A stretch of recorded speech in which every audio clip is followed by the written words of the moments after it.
Hey guys, thanks for checking out the channel. Hit the like button if you liked the video.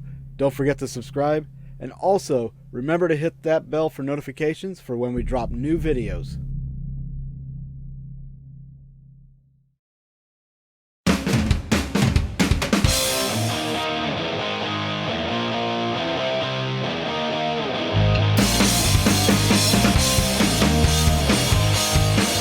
So we're heading into McInteer Villa, and tonight we called in some backup because we're going to need some help with this place. I called in Jason Kupsik and Larry Buchanan, some friends from Kansas City, and they've had some experiences there. They've investigated this place before. We'll talk to them and see what they've experienced, and maybe we can experience something similar or try to recreate something. So very anxious to get out to this place. Hear really good things about it. So on to the drive.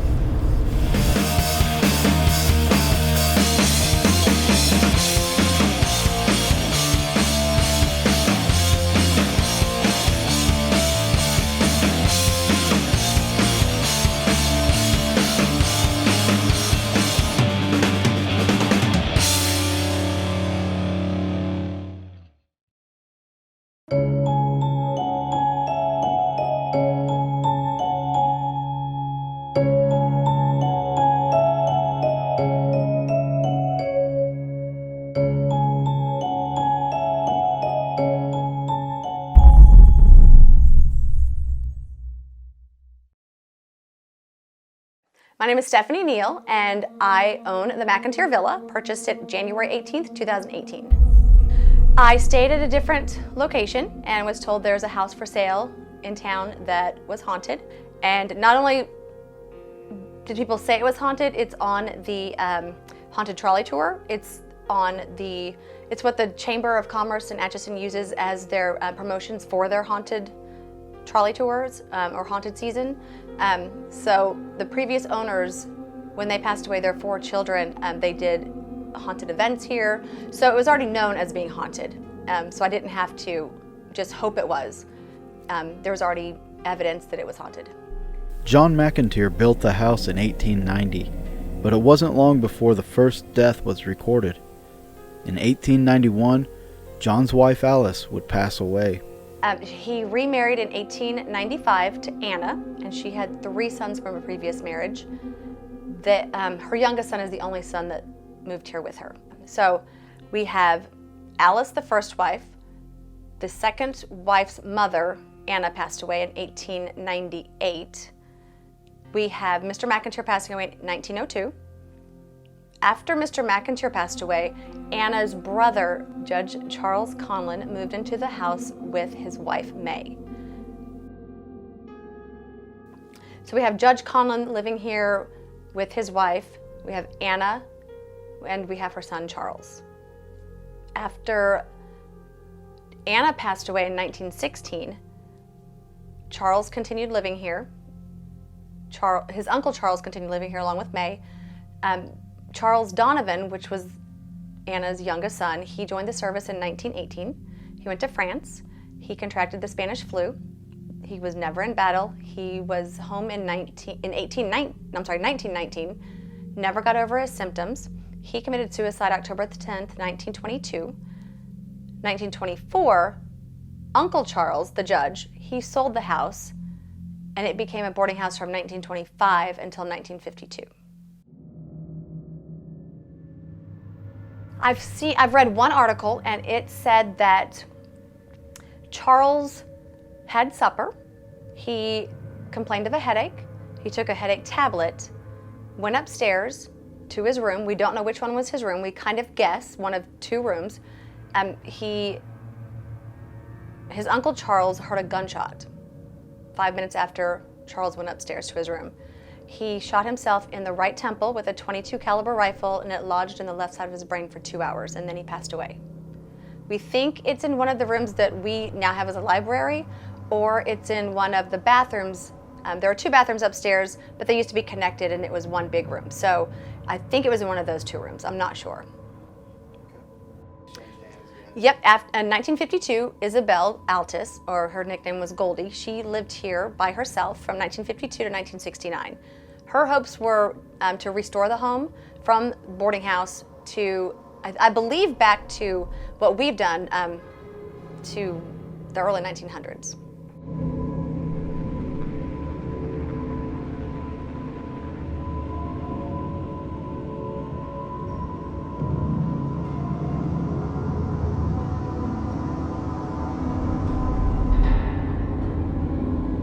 She did work for the FBI in San Francisco. She played in the Denver Orchestra. She was a classically trained violinist. When she moved here, she worked for the police department as a stenographer. I can't find a picture of Goldie anywhere either. But she, according to the newspaper, she did not have the funds to continue restoring the home. So she approached Mr. and Mrs. Girardi in 1969 and asked if they wanted to purchase the home. Mr. Girardi was a well-known contractor in Atchison. They said they would buy the home from her. Goldie did not have a place to go, so they let her stay here while they did renovations.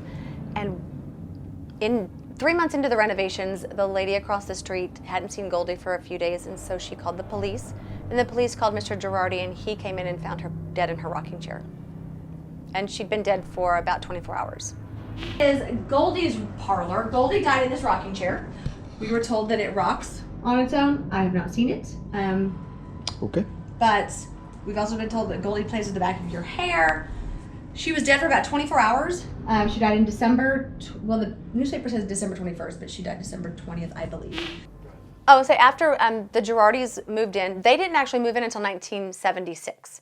After they moved in, I thought that their children lived here, but I don't believe that the 4 kids lived here. I think that they just visited their parents. Some might have lived for a few months at a time, but for the most part, Mr. and Mrs. Girardi lived here by themselves. They both passed away in the home also. So that actually is, that's the 8 deaths. The 9th death is a 4-day-old baby in 1943. I do have it, I think I have the article with the name on it. I just don't post that on my Facebook or Instagram just because I don't want to be insensitive, so. Tonight's going to be a little special. John wasn't able to make it to this investigation, and neither was Barry. So, I invited 2 friends from Kansas City to come out and join me on this one.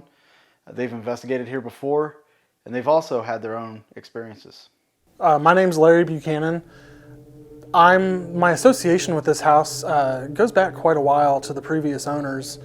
They were wanting a team initially to come in and investigate, to put a YouTube video together so that they could sell the house because they were wanting to get out of it.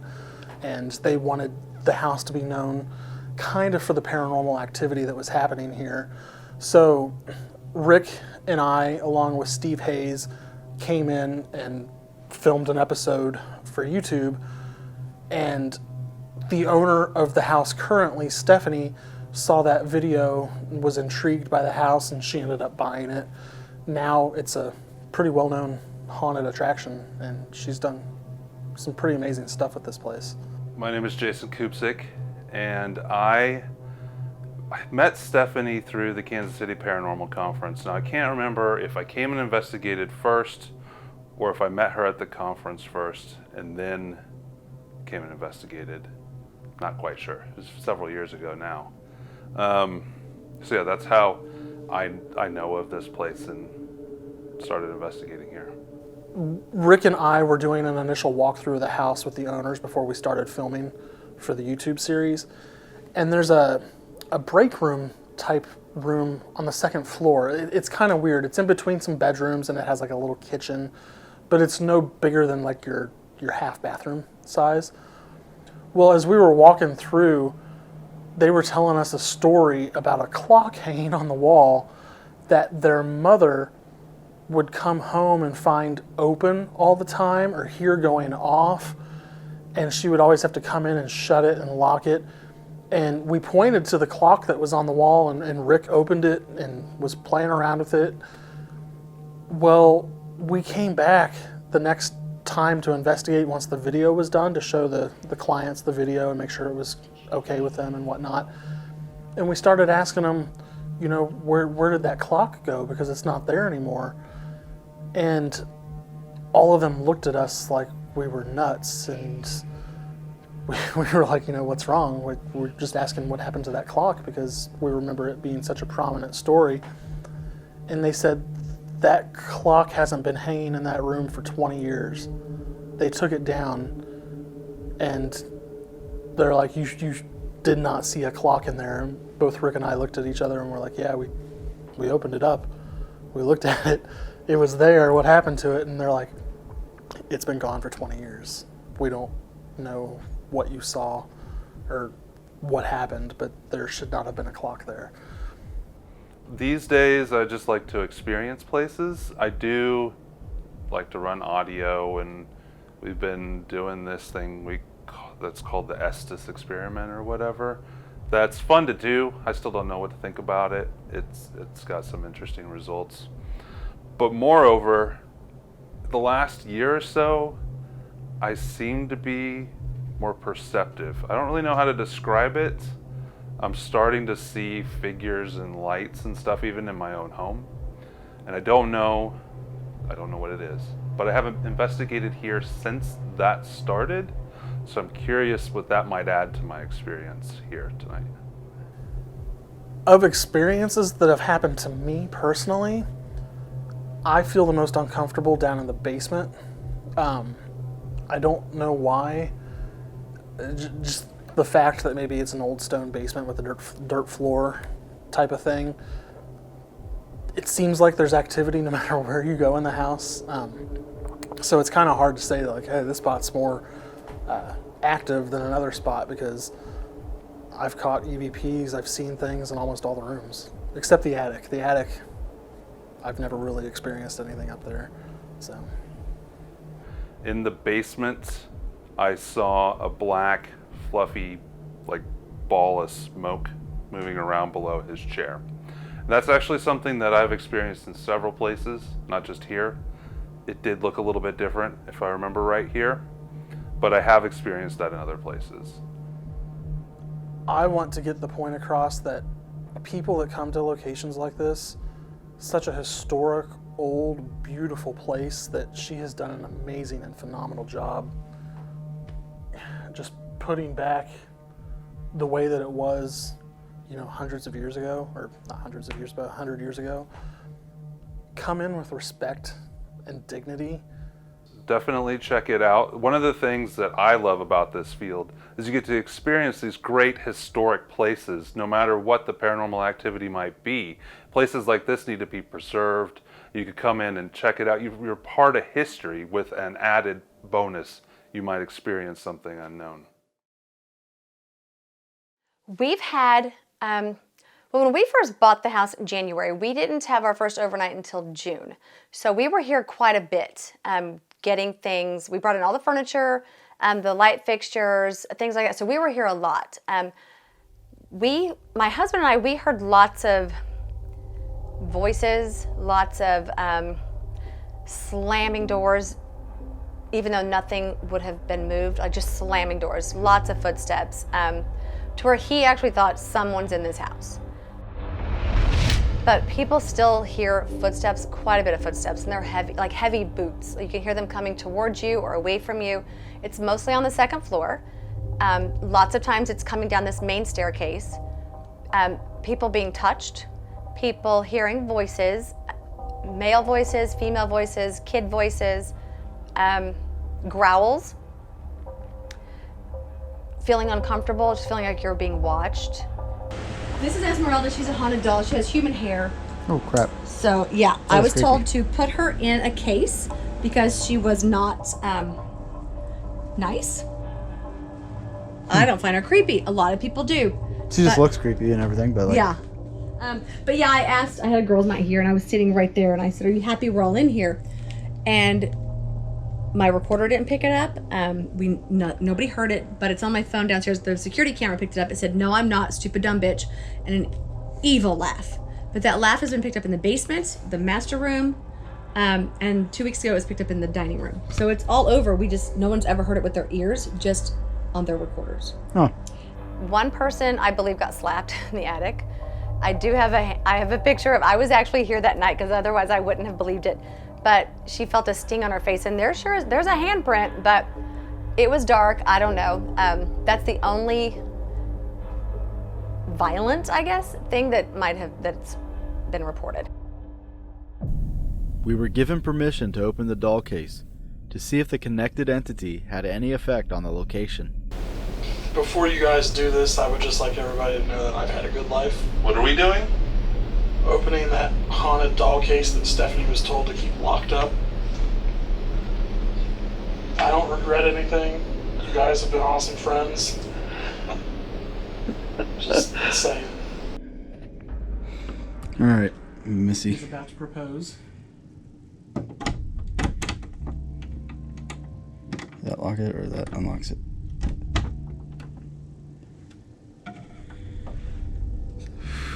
I don't know, I don't know. I got like a tightness in my chest whenever that opened. Now the key won't come out. Ooh, that smell. Yeah, you can definitely tell the age. Woo! It's like that thing fermented. I'm gonna leave the key in there for now. It smells like my grandma's house. I'll give you $1 if you touch it.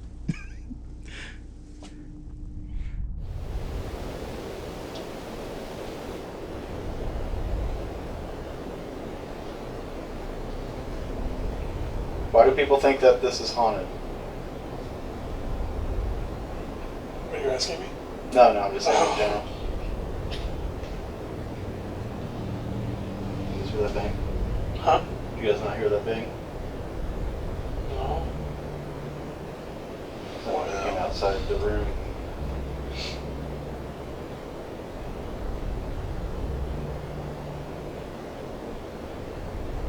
Yeah, I'd be afraid to even try to take that out of there. Looks like it's kind of torn Your up. GoPro's going nuts. The whole screen just flashed. All those little white lights are going off. Now it's recording. Our camera's not supposed to do that. All of the white lights went off and then they came back on. The whole screen went off, came back on. Yeah, it's recording right now. I did not touch the record on it. Huh. Something's wrong with it. Like it's like the movement's all jittery. Like there's. Yeah, I See watched. that time delay on that?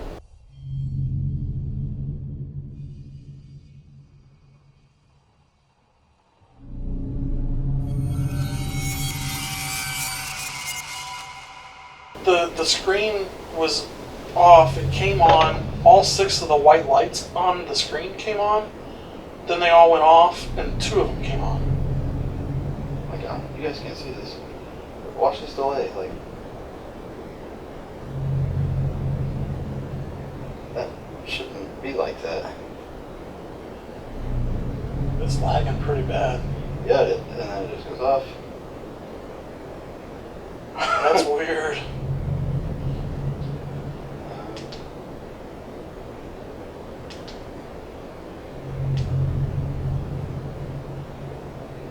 Are you playing with the camera?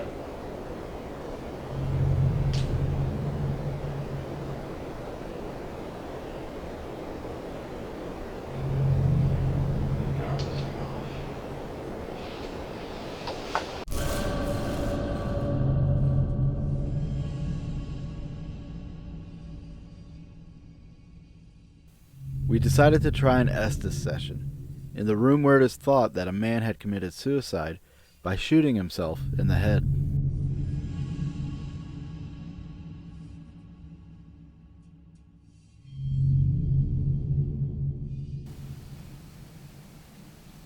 Is Charles here? Go ahead.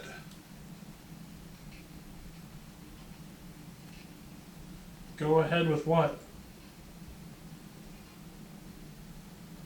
Stop.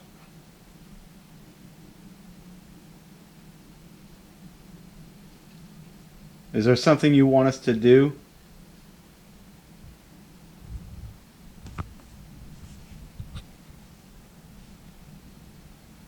Man.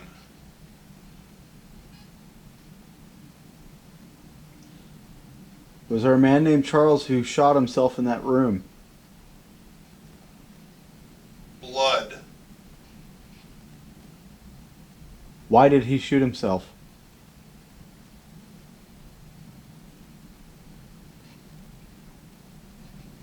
Stop. Stop. Did you fight in the war?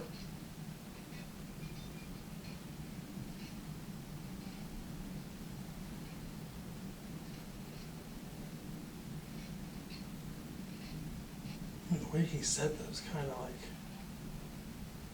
Creepy. makes me a little, yeah, a little nervous.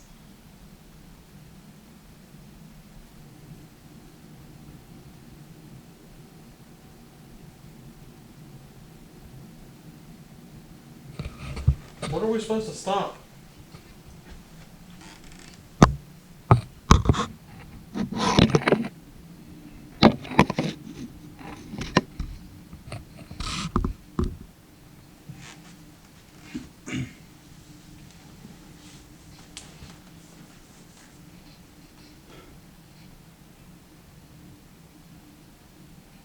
Does this bother you? No.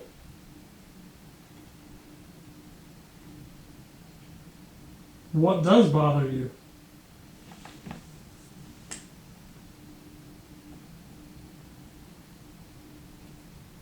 Louder. What does bother you?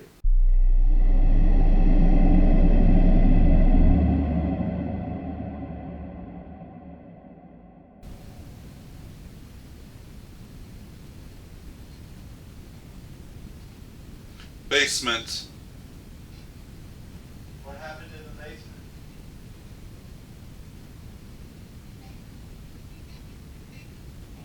We are there. What room? Do you want us to come to the basement?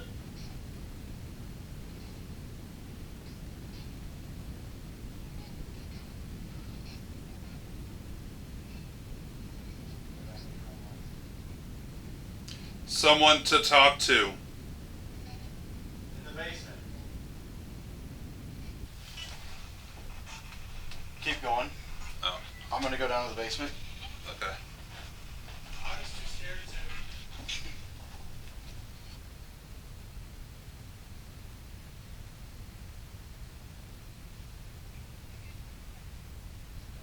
David's in the basement. It's back. Oh shit.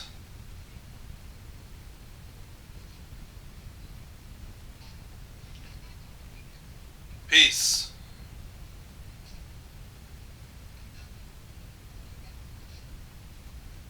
I don't like you. You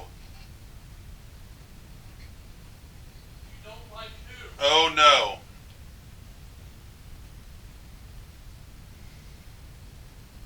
Who don't you like?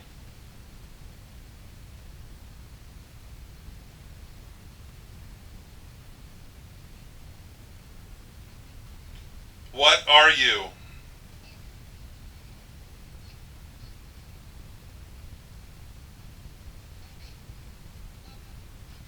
Help, help.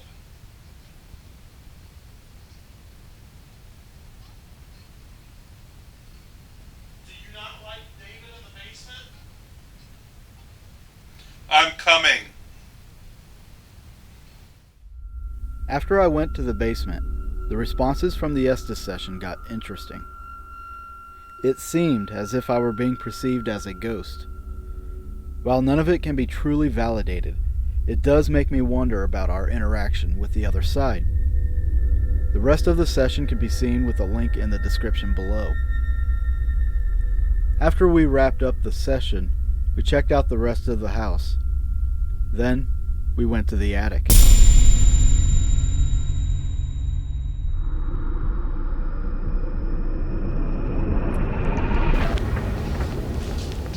What happened? I hear a woman talking. Yeah, That's my Bose speaker. Oh.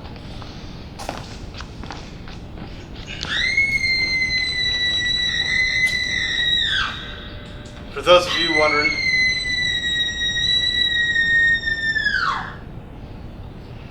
that sound is, Jason is playing some random sounds in here. Oh, are you live? Yeah, well, I'm on camera.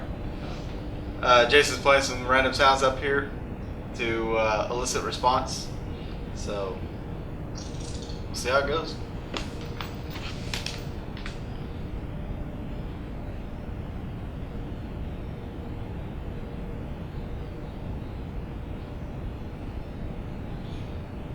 What did you just say? Who whispered? I didn't say anything. It came directly from you. You didn't whisper? I didn't hear anything. I heard that plain as fucking day. Yeah. It came from your direction. I heard.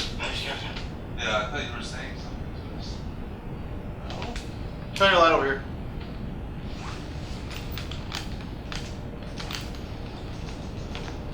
Mark.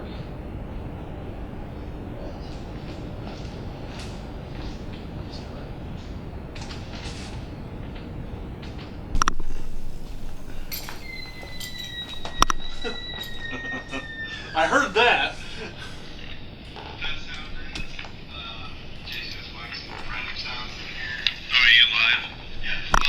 Wasn't too long after that. Battery low. Battery's too low to play it. Hang on a second.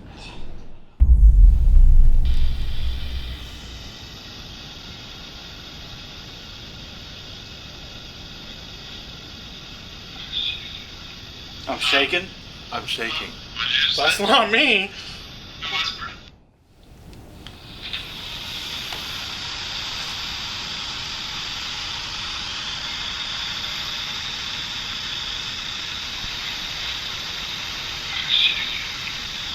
That sounds like my voice, but it definitely wasn't me. It's not me.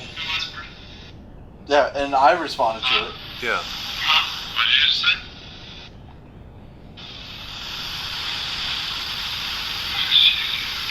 That does sound like you. I was not talking. Who whispered? I didn't say. Up here. I know we got a little excited earlier when we heard your voice. It wasn't a bad thing, okay? It's not something you're going to get in trouble for. It was a really good thing. That's what we wanted to hear. We wanted to hear something like that. We'd like to hear your voice.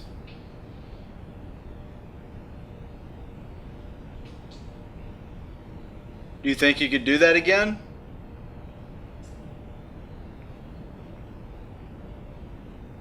This voice that we heard and captured had us excited, but the rest of the night fell silent. Aside from general creepy feelings, we didn't really have any activity that we could verify. As for the voice, we believe that what we captured was Larry talking to himself to deal with his nerves, although we're not 100% certain. Because I'm really on edge right now. We can tell. The villa has a welcoming aesthetic, and it's not difficult to see why anyone would remain here. I hope to someday return with the team and hopefully experience more of its haunting history.